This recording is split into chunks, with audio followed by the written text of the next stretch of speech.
Good morning dears. Hindi के 20 प्रश्नों की श्रृंखला जो हम लोग कर रहे हैं उस श्रृंखला का यह 5वां वीडियो है और प्रत्येक श्रृंखला में हम लोग जो है कि सब क्वेश्चन वाइज पेपर हल करने का प्रयास कर रहे हैं और प्रत्येक क्वेश्चन का डिस्क्रिप्शन इस तरीके से देने का प्रयास कर रहे हैं ताकि आपका जो है कि उस चैप्टर से संबंधित डाउट्स जो है ख़त्म हो जाएं।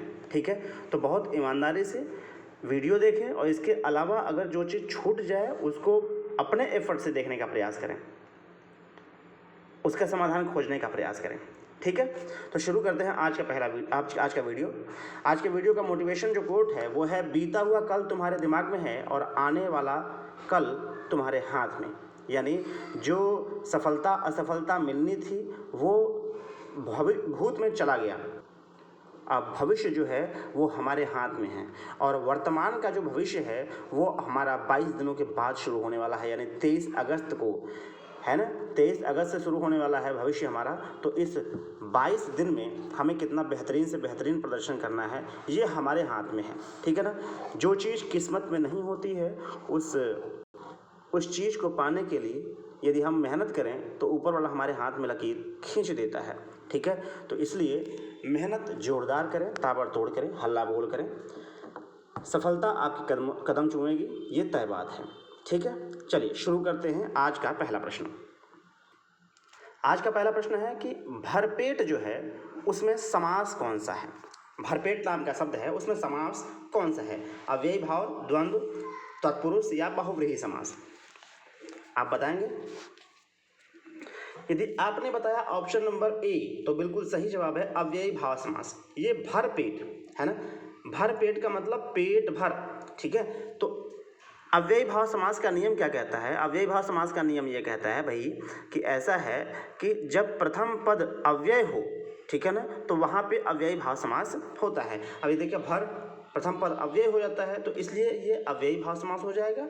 और अव्ययी भाव समास का जो प्रथम पद होता है, प्रथम पद वो प्रधान होता है। ठीक है ना, हम बात करते हैं समास की, तो समास होते हैं 6। कौन कौन से? अव्ययी भाव, कर्मधारय, तत्पुरुष, द्वंद्व, द्विगु और बहुव्रीहि। यहाँ 4 ऑप्शंस आपके सामने दिए गए हैं। अव्ययी भाव मैंने बता दिया आपको। द्वंद्व समास क्या होता है? द्वंद्व समास विग्रह पर या, अथवा और इस प्रकार का जो है कि आपके सामने जो है कि समास विग्रह के रूप में शब्दों का निर्धारण करते हैं। जैसे अगर आपको कुछ और एग्जाम्पल दिए जाएं, जैसे सीताराम। ठीक है, सीताराम, तो हमने कहा सीता और राम, इसका अर्थ क्या निकल रहा है? सीता और राम। और का भाव निकल रहा है पाप पुण्य, पाप पुण्य, पाप और पुण्य। ठीक है ना, तो अब देखिए योजक चिन्ह प्रायः लगा होता है। द्वंद्व का नियम ये होता है कि प्रायः योजक चिन्ह लगा होता है, लेकिन कभी कभी नहीं भी लगा होता है। जैसे सीताराम हमने आपको दिखाया, सीताराम में योजक चिन्ह नहीं लगा है, फिर भी ये जो है द्वंद्व समास है। बहुव्रीहि समास वो समास जिसमें जो है कि दोनों पद अप्रधान होते हैं, किसी तीसरे पद की प्रधानता हो जाती है। जैसे दशानन, 10 आनंद हमने कहा, लेकिन 10 आनंद जिसके होंगे वो अर्थात वो रावण हो जाएंगे। लंबोदर, लंबा है उधर जिसका, अर्थात कौन? श्री गणेश जी हो जाएंगे। ठीक है, उसी प्रकार से तत्पुरुष समास, यहाँ समाज लिख दिया गलत है, तो हमने कहा तत्पुरुष समास। तो आपने कहा तत्पुरुष समास वे समास होते हैं जिसमें किसी भी कारक का प्रयोग हो जाएगा। कारक कितने होते हैं? 8। उन 8 में से पहला और अंतिम छोड़कर 6 कारक होते हैं। उन 6 कारकों का प्रयोग जिस भी जो है समासिक पद में हो जाता है वो क्या हो जाता है भाई? वो तत्पुरुष समास हो जाता है। बचता क्या है भाई? कर्मधारय समास। तो हमने कहा जो कर्मधारय समास है वो कर्मधारय का नियम कहता है कि भाई उसके समान जब हम विग्रह करें तो के समान है जो, के समान है जो का जब भाव देता है जो समास विग्रह, उसको हम कर्मधारय समास कहते हैं। एक और बचता है द्विगु समास। तो आपने कहा द्विगु समास वो समास होता है जिसमें प्रथम पद संख्यावाची होता है। क्या होता है?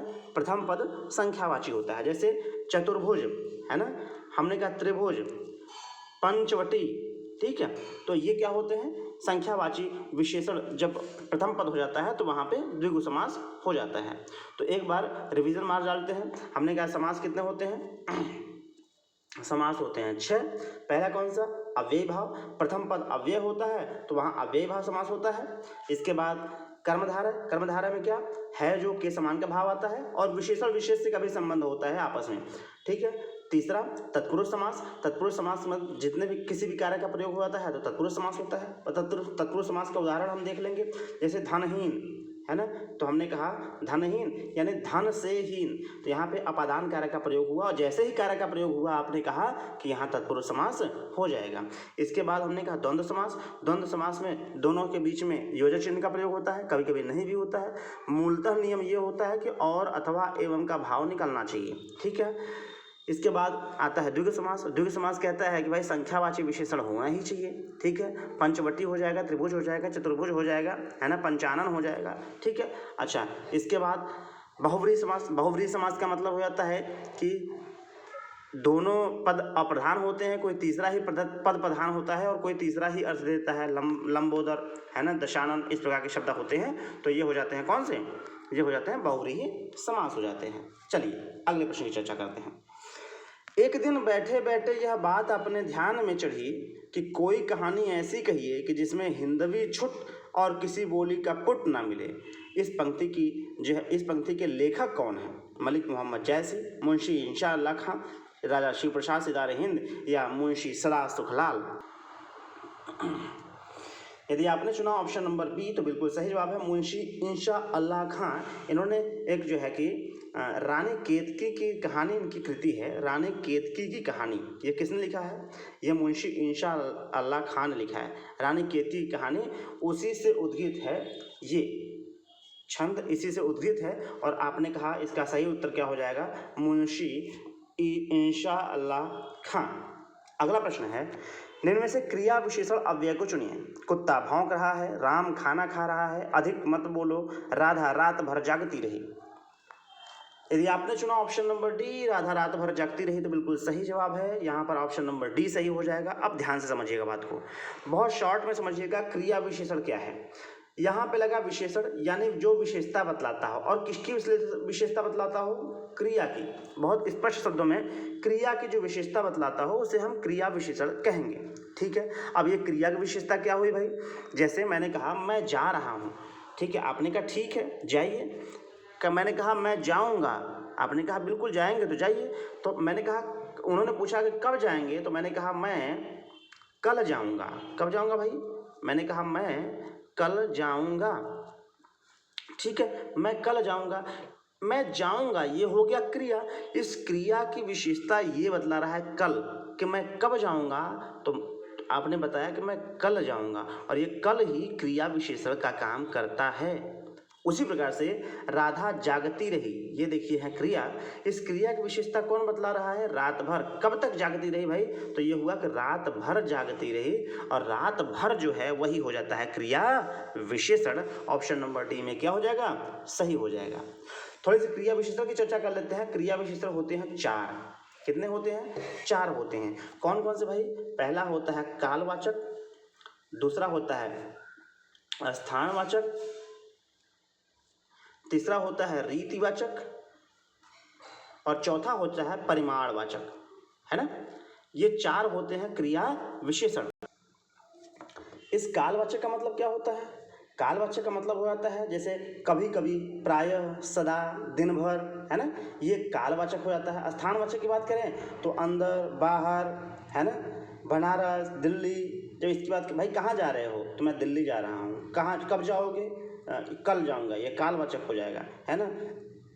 ये हो गया स्थानवाचक। रीतिवाचक मतलब कैसे जाओगे? धीरे धीरे जाओगे, तेज जाओगे, अचानक से जाओगे, अचानक लाइट चली गई, है ना, तो ये रीतिवाचक हो गया। परिमाणवाचक का मतलब क्या होता है भाई? मैंने कहा कुछ मत बोलो, या मैंने कहा अधिक मत बोलो, ठीक है ना। तो अधिक, हमने कहा बोलने के लिए अधिक का प्रयोग किया, तो ये हो जाएगा परिमाणवाचक। मात्रात्मक बात की जाती है तो वहाँ परिमाण होता है, ठीक है। आई होप आपको समझ में आई होगी क्रिया विशेषण वाली बात। अगला प्रश्न देखते हैं। निम्न में से कौन जीवनी है? अतीत के चलचित्र, चिंतामणि, आवारा मसीहा, नीड़ का निर्माण फिर। यदि आपने चुना ऑप्शन नंबर सी तो बिल्कुल सही जवाब है आवारा मसीहा। ये जो आवारा मसीहा है ये विष्णु प्रभाकर के द्वारा जो है रचित शरत चंद्र चट्टोपाध्याय की जीवनी है। शरत चंद्र चट्टोपाध्याय की जीवनी है आवारा मसीहा। और किसने लिखा है? तो ये लिखा है विष्णु प्रभाकर जी ने। बात करें अतीत के चलचित्र की, तो अतीत के चलचित्र जो है ये महादेवी वर्मा जी ने लिखा है, और ये जीवनी नहीं है, ये रेखा चित्र है। बात करें अगर चिंतामणि की, तो चिंतामणि जो है ये निबंध ये निबंधात्मक ग्रंथ है और निबंधात्मक ग्रंथ ये लिखा किसने है? तो आचार्य रामचंद्र शुक्ला ने लिखा है, ठीक है ना। अब बात करें नीर का निर्माण फिर तो ये लिखा है हरिवंश राय बच्चन जी ने और उनकी आत्मकथा है ये, ठीक है ना। तो ये सब जो जितने भी रचनाएं हैं, इन रचनाओं और कृतियों को भी साथ साथ में याद करते चलें। अगला प्रश्न है पैसेज। इस पैसेज को हम पढ़ेंगे, इससे संबंधित 3 सवाल हैं, इन 3 सवालों को हल करेंगे। पैसेज जब भी पढ़ें तो बहुत धीरे से दिमाग को शांत करके पढ़ें। इस संसार में धन ही सब कुछ नहीं है। धन की पूजा तो बहुत कम जगहों में होती देखी गई है। संसार का इतिहास उठाकर देखिए और उदाहरण ढूंढ कर सामने रखिए तो आपको विदित हो जाएगा कि जिनकी हम उपासना करते हैं, जिसके लिए हम आंखें बिछाने तक को तैयार रहते हैं, जिसकी स्मृति तरोताज़ा रखने के लिए हम अनेक तरह के स्मारक चिन्ह बनाकर खड़े करते हैं, उन्होंने रुपया कमाने में अपना समय नहीं बिताया था, बल्कि उन्हीं ने कुछ ऐसे काम किए थे जिनकी महत्ता हम रुपये से अधिक मूल्यवान समझते हैं। जिन लोगों के जीवन का उद्देश्य केवल रुपया बटोरना है, उनकी प्रतिष्ठा कम हुई है। अधिकांश अवस्थाओं में उन्हें किसी ने पूछा तक नहीं है। उन्होंने जन्म लिया, रुपया कमाया और परलोक की यात्रा की। किसी ने जाना तक नहीं कि वे कौन थे और कहाँ गए। मानव समाज स्वार्थी अवश्य है, पर वह स्वार्थ की उपासना करना नहीं जानता।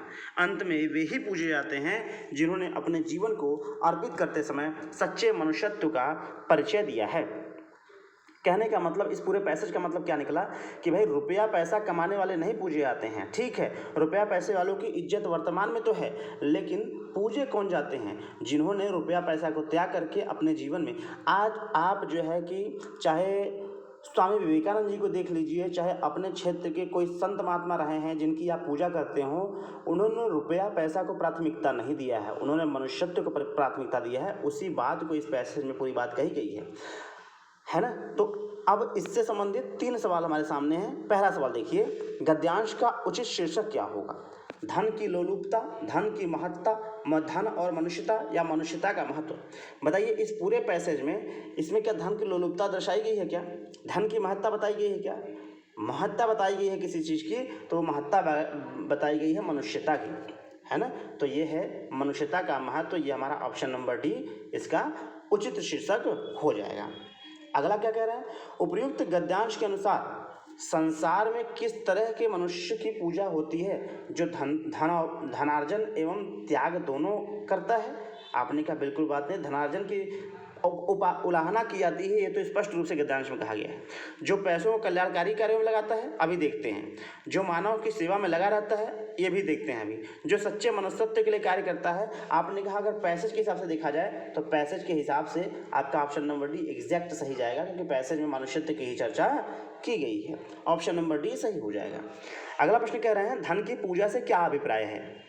धन की पूजा, धन से ज़्यादा मानवता प्रबल है, धन कमाने वाला अधिक नाम नहीं कर पाता, धन की पूजा व्यक्ति को स्वार्थी बनाती है, या धन कमाने की अपेक्षा सच्चा मनुष्य होना ज़्यादा अच्छा है? तो इस पैसेज के हिसाब से चलें तो पैसेज में कह रहे हैं धन जो बहुत कमाता है केवल धनार्जन में लगा रहता है, धनार्जन का मतलब धन अर्जित करने में, धनार्जन में केवल लगा रहता है, वो बहुत अधिक नाम नहीं कमा पाता है।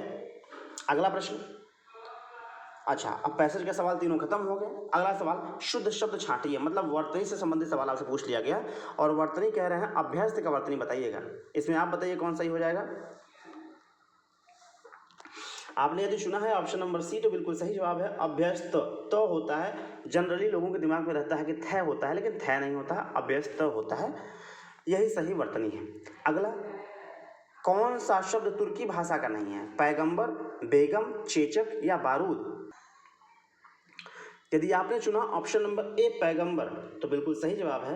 पैगंबर जो है तुर्की भाषा का नहीं है, ये अरबी भाषा शब्द है। बाकी ये बेगम, बारूद और चेचक ये तीनों के तीनों तुर्की भाषा के शब्द होते हैं। ठीक है, पैगंबर का मतलब क्या होता है भाई? पैगंबर का मतलब होता है कि जो पैगाम देने वाला होता है उसे हम पैगंबर कहते हैं। जनरली ये इस्लाम धर्म का शब्द है ना, तुर्की भाषा का नहीं है, ये अरबी का है और इस्लाम में प्रयोग किया जाता है भाई। पैगंबर मोहम्मद साहब का नाम यूज किया जाता है।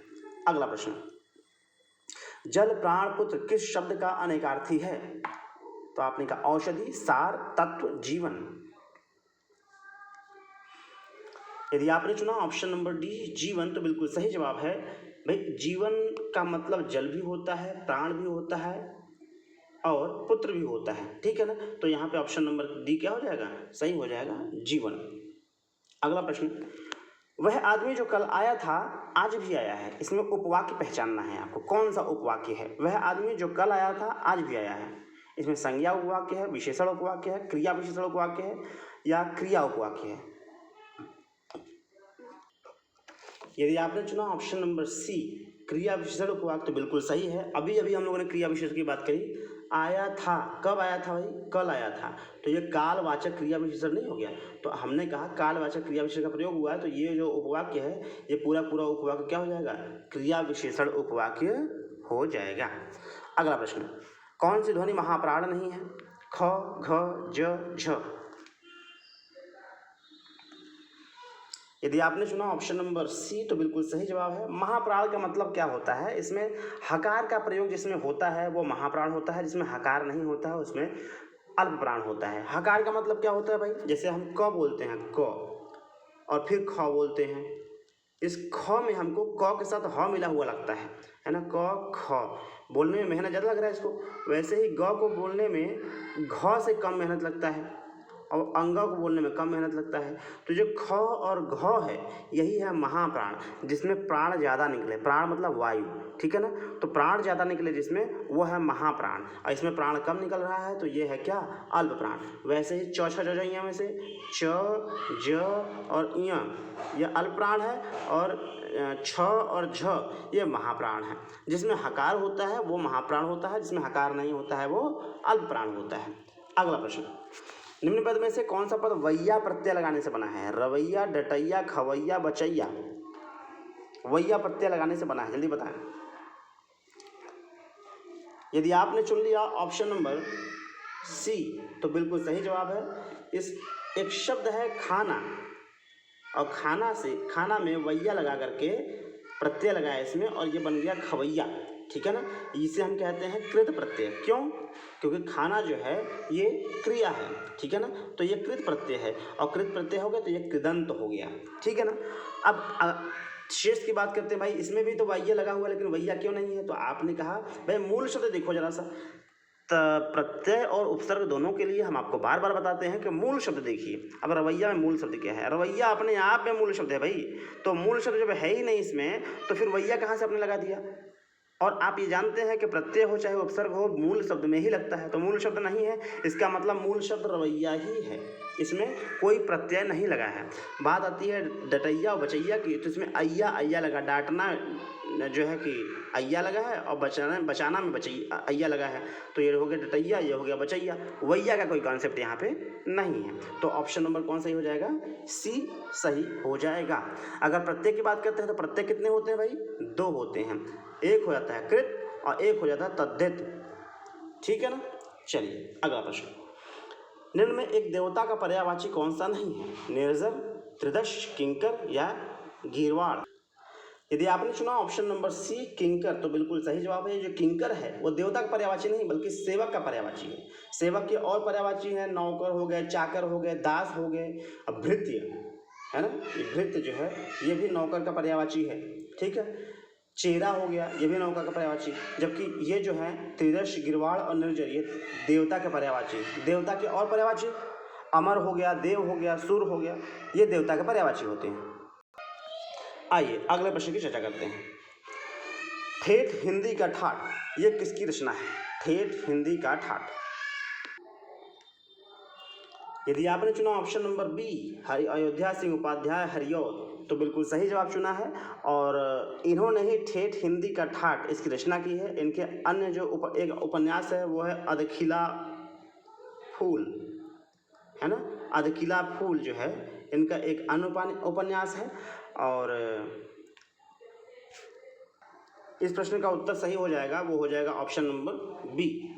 अगला प्रश्न, शुद्ध वाक्य छाटना है आपको। उस वन में प्रातः काल के समय का दृश्य बहुत ही सुहावना होता था। उस वन में सुबह के समय का दृश्य बहुत ही सुहावना होता था। उस वन में प्रातः काल का दृश्य बहुत ही सुहावना होता था। उस वन में सवेरे के समय का दृश्य बड़ा ही मनोरम होता था। आप बताएंगे इसमें सही उत्तर क्या होगा? यदि आपने चुना ऑप्शन नंबर सी तो बिल्कुल सही जवाब है। ऑप्शन नंबर सी बिल्कुल शुद्ध है, बाकी सब में अशुद्धि है। कैसी अशुद्धि है देखते हैं। उस वन में प्रातः काल के समय, जब प्रातः काल लगा दिया तो काल और समय दोनों साथ में नहीं लगाएंगे, क्योंकि काल का मतलब ही समय हो जाता है, ठीक है, तो इसलिए ये गलत हो गया। उस वन में सुबह के समय, सुबह लगा दिया तो फिर समय लगाने की जरूरत नहीं है, इसलिए गलत हो गया, क्योंकि सुबह आपने कह दिया ना, तो फिर समय लगाने की जरूरत नहीं है, सुबह का मतलब सुबह का समय हो जाता है, ठीक है। इसमें आप पुनरावृत्ति की बात करते हैं तो फिर वो वाक्य जो है अशुद्ध हो जाता है।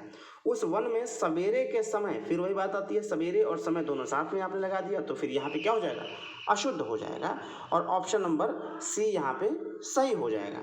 अगला प्रश्न, साकेत महाकाव्य के रचयिता कौन है? जयशंकर प्रसाद, सुमित्रानंदन पंत, मैथिली शरण गुप्त या फिर नागार्जुन?